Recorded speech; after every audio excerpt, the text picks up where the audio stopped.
furious. I'm ready. Press record. Blackburn Rovers trying to do the unthinkable this weekend and, of course, break the bloody matrix. Standing in the way is Wigan Athletic. Can we break the win-loss, win-loss, win-loss sequence? Of course, let's string a second successive victory together. We're going to take a look at that and more next. And I'm out. Go, go.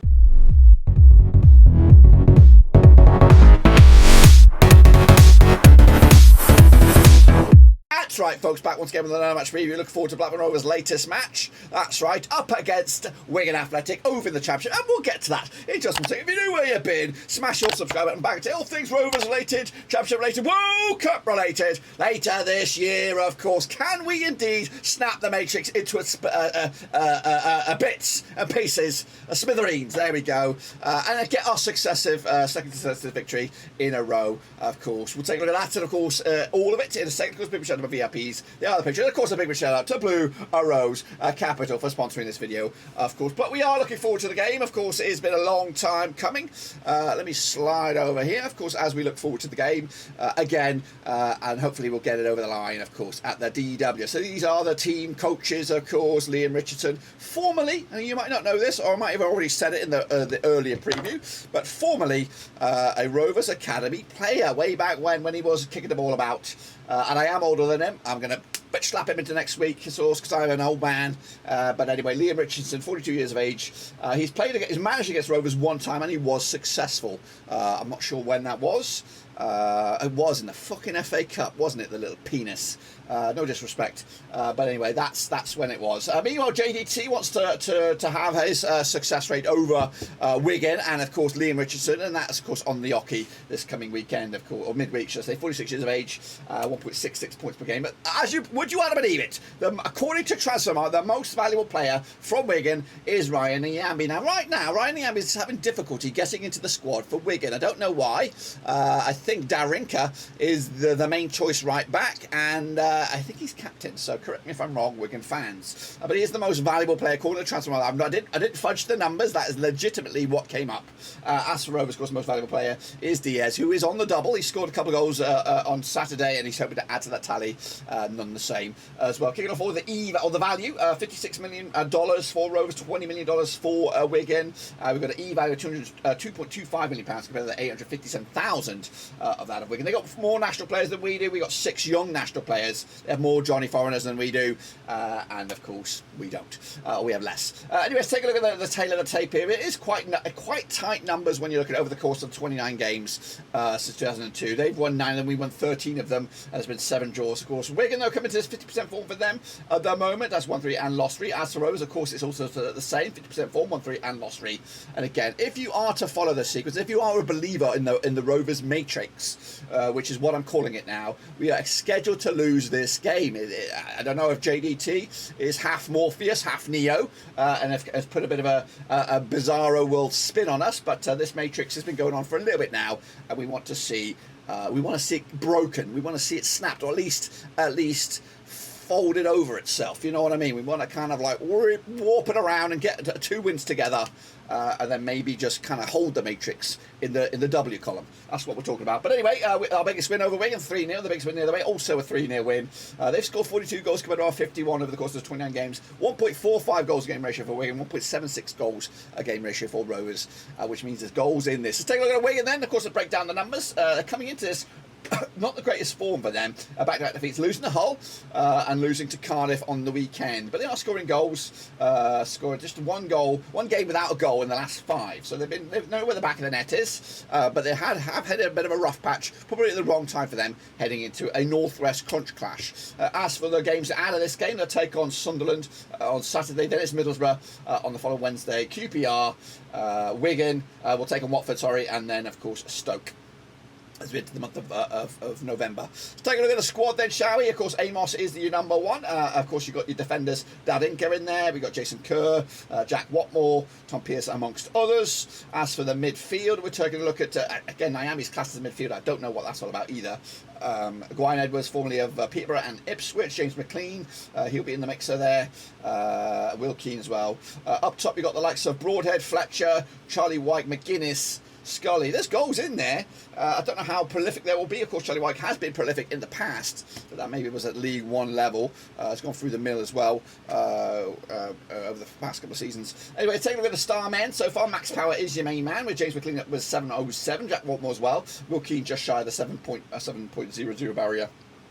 The chasing pack. This is what I've gone for here, and again I've got a bit of blue and white tinted glasses on this team news. We've got Amos, Watmore, Kurt and Tilt, McLean on the left, Nyambi on the right. Darinka will probably start. I'm just putting him in there because, you know, we want to see Nyambi succeed. Maybe not necessarily today. Hopefully he gets a red card. No disrespect to you, Nyambi, but do us a favour, Agent Nyambi, and send these clowns down. Shitty Power, Keane, White, McGuinness, of course. As for the stats, look at that. Keane's got 5 goals. That's no slouch right there. 1 goal for Naylor, 1 goal for McGuinness, and 1 goal for McLean. Shinny got 4 yellows so far, wearing the number 99 shirts. Am I right in that, or is that just a typo? Power's up there with 4, Amos 2, Bennett 2, and Bennett's also got a red card as well. Yes, indeed. Take a look at the goals then, where they come from. Of course, 7 through open play, 2 set pieces, 2 penalties, 1 counter attack, and 1 OG. When in possession, we can prefer the right hand side to the left. Of course, when in possession, they're 28% moving forward, 30% in the defensive third, 42% in the middle third. As for shot direction, again, pretty even. Stevens across the shots there, just 73% down the middle. And of course, they prefer the 18-yard area, 58% of the time, and the rest scattered all over the place. As for Rovers then, of course, the form heading into this, of course, on the back of a 3-0 win. Prior to that was a loss. Before that was a win. Before that was a loss. Before that was a win. Of course, win, loss, win, loss, win, loss. And again, it could be good news for Wigan, but it's been back-to-back away defeats for us. The wins seem to be coming at Ewood Park, but again, we're trying to break. We've identified the crisis, which is the Matrix, and we're going to break it hopefully this Tuesday. Hopefully I'm going to put a bit of pressure on Pete to break the jinx here as the watch-along. He's going to do the watch-along on Tuesday, I believe. I'm hoping there's no issues with watching the game. But regardless, after that game, we take on Middlesbrough at the Riverside. Then it's the Tony Mowbray derby.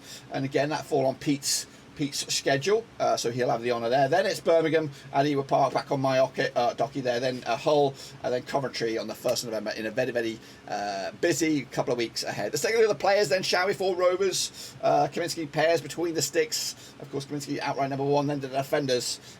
Phillips, of course, young gun, signed a new contract. Happy about that. So did Sam Barnes as well, signed a new contract. Ayala, Hyam, Wharton, amongst others. As for into midfield we go. We got Morton, of course, on loan, who was quite instrumental in the game against Rotherham. Buckley did score in the under-21s. JRC is probably on his way out, I would imagine. And then amongst, of course, Travis and Hedges, some names that are starting to become prominent for Rovers in the first team. Diaz as well. Hurst, of course, yet to get off the mark with a goal. Hopefully that will change, and maybe it could change against Wigan. And what on earth? The curious case of Dylan McInday. What's going on there? Hopefully he can break into the side soon. I've got big hopes for him. As for the key players, Ayala is the man. 7.23 for him. 7.03 for Morton. Hyam as well, 6.99.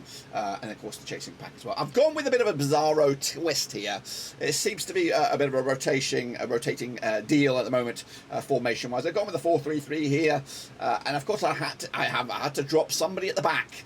I'm not prone to playing centre backs at left back or right back, so I'm going for traditional players. I'm going to go Kaminsky, Pickering on the left, Britton on the right. I had to drop one between Ayala, Hyam and Wharton, and I'm dropping Ayala purely for fitness reasons. There's no, I'm sure he could play this game, but again, the next game is just around the corner and it's up against Middlesbrough. So, and again, Wharton is a left-footed, so prefer him on the left-hand side. Hyam, I think, is a right-footer as well. Correct me if I'm wrong. If I am wrong, then slot him in and then side step somebody else. Travis, Smodic, Buckley.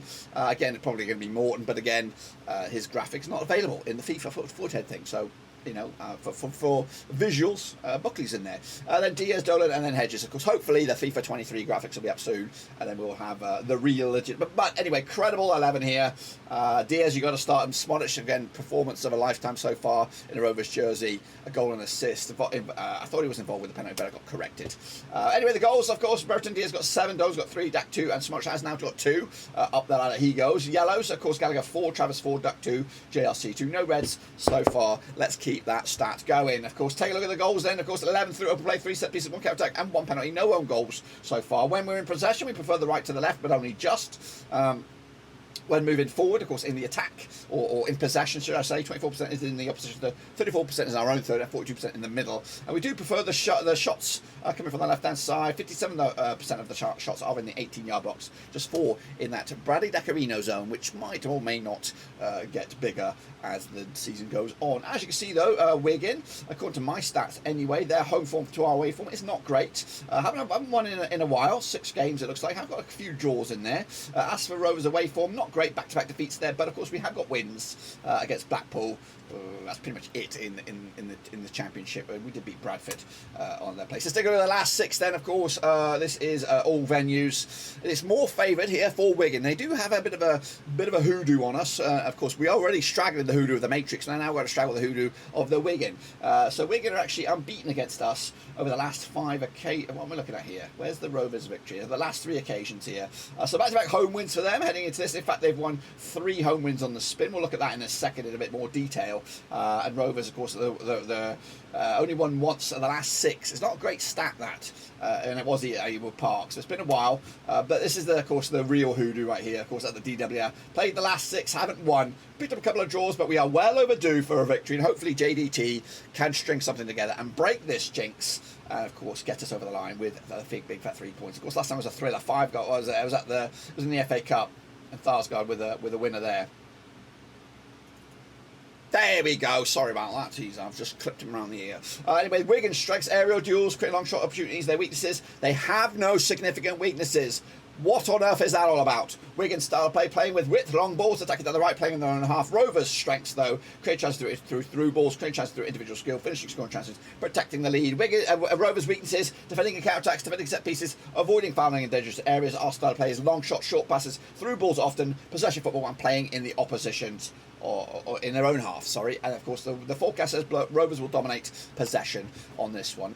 Of course, now we're coming at you looking at the stats. Now, there is a game being played right here, right now. It's the Battle of the H's, Huddersfield against Hull. Again, I'm not really. I don't think the numbers will change too much, or hopefully they've been updated to reflect the majority of the data. But anyway, the best possession-based side is, of course, Burnley, 61.9%, Norwich, Swansea, West Brom, and then Borough. As for the most aggressive, Sunderland lead the charge on that one, Borough, Preston, Swansea, and then Sheffield United. The aerial duels, the Wigan lead the charge on that one, 57.7% of aerial duels won there. Preston, of course, in second, Millwall and Middlesbrough. And then Rovers squeaking in there into 5th spot. Shots per game, Norwich lead the charge, 14.9, West Brom, Sheffield United, Luton, and Sunderland. Pass accuracy, Swansea, Burnley, Norwich, Rovers, and then West Brom as well. So Rovers are featuring, of course, a little bit in those stats. And again, this is the next round of games coming at you this coming Wochenende, full fixture list on the weekend. But of course, so let's take a look at the table then, shall we? Of course, it is it could likely change, and of course, technically, Wigan could be a spot lower than they are heading into this game if Hull would have turned it around. They are losing to Huddersfield at the moment, so I think they'll be as you were. But Rovers, of course, coming at you in 7th, potentially could go top spot with a win this midweek. Of course, playing a game extra than anybody else. Of course, it's a great opportunity for Rovers to do a bit of a flex and then move. Again, our goal difference is pretty shitty, and again, in order for us to go top, we're going to have to break the fucking matrix, and that is going to be a tall order against a Wigan side who like to beat us, or at least turn us over. Anyway, we're the only side in the league yet to draw, but Wigan have got a clean bill of health here, 4-4-4, straight down the middle there, 16 points on board for them. And a win for Wigan, though, could actually go as high as 8 in the table. Is that tight? This is the journey so far in the league. As you can see, Rovers are holding firm around about that 6, 7, 8 spot. And again, Wigan are up and down at the moment, just trying to figure out what kind of season they have. They look good. It's kind of small squad, but still look pretty good none the same. Let's take a look at the goal scoring charts then. Esteban leads the charge with 8. Beretta Diaz up there alongside, and there with 7 at long last. Sargent as well. Morris, Willock, Wells, Stuart Hogan, McBurney, and Ndai as well. As for the assist, Thomas Chair, Dolan's up there with 4. Barcelar and Clark as well. As for the prediction, here we go. It all boils down to this. Of course, Rovers go to DW. We haven't won there in a long time, and I don't see it happening this weekend, actually. So, of course, there only is the Matrix against us. Of course, I think Rovers are going to be against us. And I think Wigan at home. Again, their form at home is not great, but I'm going to go with a bit of a sit on the fence kind of result here. A 1-1 draw. We have got to draw some ways. And the draw will not only break the matrix, but it'll be another point in the bag. And that point will move us a little bit up the table as we look forward to another game on the weekend against Middlesbrough. So I'm going to go with a draw here. Let me know your thoughts and opinions down below. Do you agree or disagree with my thoughts, of course? And make sure you check out the channel with non-stop coverage. We hope to have a vlog. We hope to have fan reaction, and Pete will be on the watch along. I'll do a review and a reaction as well as the result comes in, regardless of win, lose or draw. But anyway, hopefully, Morpheus, Neo, get ready. I'm ready to bounce out of it. Make sure you smash your subscribe, smash your thumbs up, smash the little bell, of course, and of course, big shout out to Blue Rose Capital. But right about now, I'm ready. Hit the Matrix buttons and business and let me get the fuck out of here.